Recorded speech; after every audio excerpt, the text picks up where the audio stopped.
Dan bagi membincangkan mengenai isu parti yang dijadikan sebagai pengawal keselamatan di talian ialah Timbalan Menteri Dalam Negeri Datuk Dr. Wan Junaidi Tuanku Jaafar. Assalamualaikum Datuk.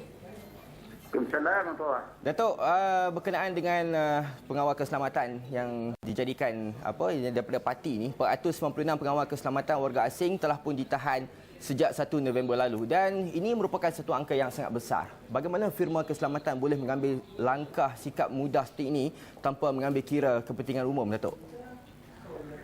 Ya, inilah yang menjadi satu kebimbangan dalam KDN juga, masalah penulis syarikat keselamatan yang tidak bertanggungjawab atas apa yang mereka buat. Padahal kita telah memberi satu garis panduan yang jelas bahawa pengambilan pekerja untuk menjadi anggota syarikat keselamatan ialah hanya daripada orang-orang tempatan, selain daripada orang Nepal yang mempunyai latar belakang tentera.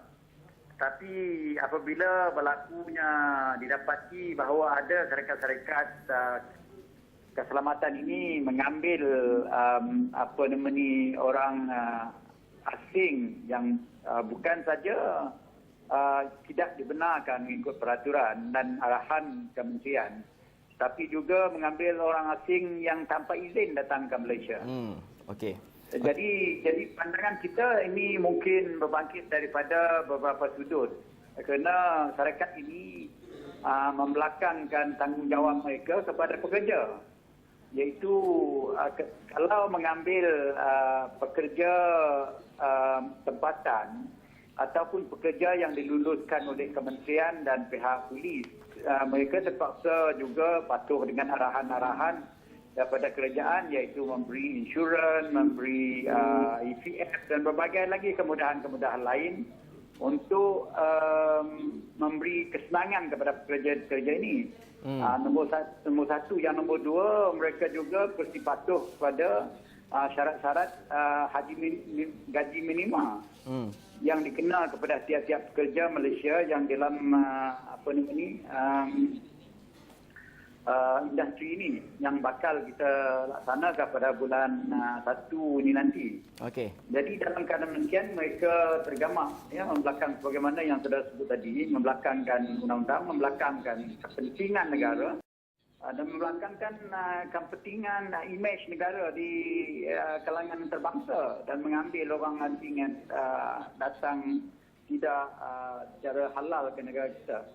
Okey, Datuk Wan, tunggu sebentar Datuk Wan, kerana di Astro Awani, di bilik berita Astro Awani pada malam ini kita juga ada Presiden Persatuan Keselamatan Profesional Asia APSA, Datuk Seri Mustafa Ali. Kita juga ada Presiden Persatuan Keselamatan Profesional Asia APSA, Datuk Seri Mustafa Ali. Datuk Seri, bagaimana Datuk Seri melihat apakah punca sehingga 496 parti ini boleh dijadikan sebagai pengawal keselamatan? Apa puncanya? Punca ini sebagaimana yang telah dinyatakan tadi, iaitu mereka ini tidak mematuhi peraturan-peraturan yang telah ditetapkan sebagaimana yang telah ditetapkan di bawah Akta Agensi Persendirian 1971. Dan selain itu juga mereka ini tidak mematuhi sebagaimana apa yang telah ditetapkan oleh Kementerian Dalam Negeri, hanya warga negara Malaysia sahaja yang dibenarkan untuk menjadi pengawal keselamatan yang diambil alih. Selain daripada itu juga mereka-mereka daripada Nepal ini mestilah dari bekas tentera ataupun bekas Nepal Army ataupun Indian Army sahaja yang diluluskan oleh KDN yang dibenarkan untuk menjadi pengawal keselamatan. Tetapi apa yang berlaku sekarang ini ialah mereka-mereka ini telah mengambil orang-orang yang tidak mempunyai dokumen, iaitu IC palsu, dan juga mereka-mereka yang bukan warga negara sebagai pengawal keselamatan. Okey, Datuk Seri, tunggu sebentar. Saya nak bersama dengan Datuk Wan balik. Datuk Wan, daripada segi jangka masa pendek, jangka masa panjang, apa langkah yang boleh kita ambil untuk elak daripada perkara ini terus berlaku, Datuk Seri? Ya, kita mengambil tingkatkan memandang serius perkara ini dan kita mengambil tindakan yang berterusan. Pada masa sekarang, jabatan PDRM, polis polis membuat serbuan dan membuat pemeriksaan kepada syarikat-syarikat ini. Kita berharap, saya telah menekankan supaya pihak polis meneruskan pemeriksaan ini sehingga kita capai semua syarikat-syarikat keselamatan di negara ini. Kita perasa dan kita pastikan tidak ada lagi pekerja-pekerja asing yang tanpa izin dan warga-warga negara asing yang bukan dibenarkan memasuki industri keselamatan ini menjadi anggota keselamatan.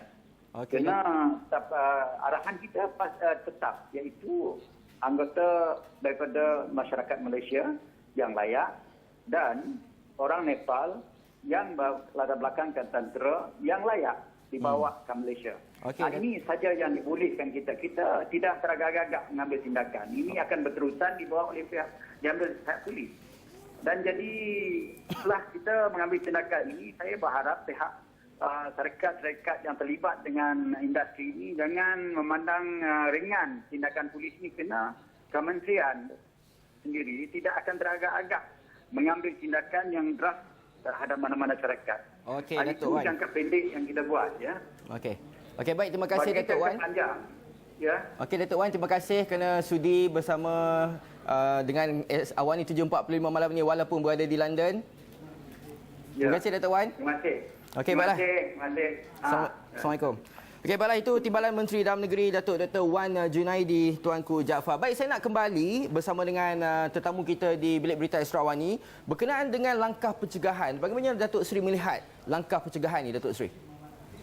Okey, untuk mengekang masalah ini, yang pertamanya kita mestilah menguatkan disiplin atau mengetatkan disiplin pengambilan pekerja-pekerja di syarikat kawalan keselamatan ini.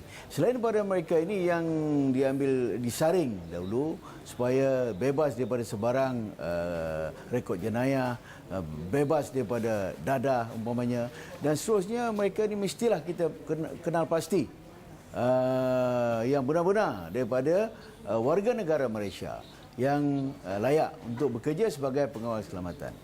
Dan Persatuan juga telah mencadangkan kepada pihak Kementerian Dalam Negeri supaya pihak syarikat-syarikat menyediakan biometrik machine untuk mengenal pasti ataupun untuk mengetahui mereka ini sebenarnya adalah warga negara Malaysia ataupun mempunyai kad pengenalan yang palsu.